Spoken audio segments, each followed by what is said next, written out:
தாயை தேர்ந்தெடுக்கும் தந்தையை தேர்ந்தெடுக்கும் உரிமை உன்னிடத்தில் இல்லை. முகத்தை தேர்ந்தெடுக்கும் நிறத்தை தேர்ந்தெடுக்கும் உரிமை உன்னிடத்தில் இல்லை.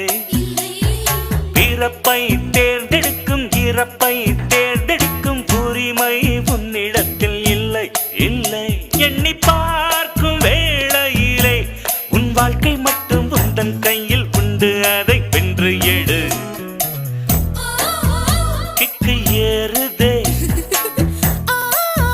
வெக்கம் போனதே, உள்ளுக்குள்ளே ஞானம் ஊறுதே. உண்மையெல்லாம் சொல்லத்தோ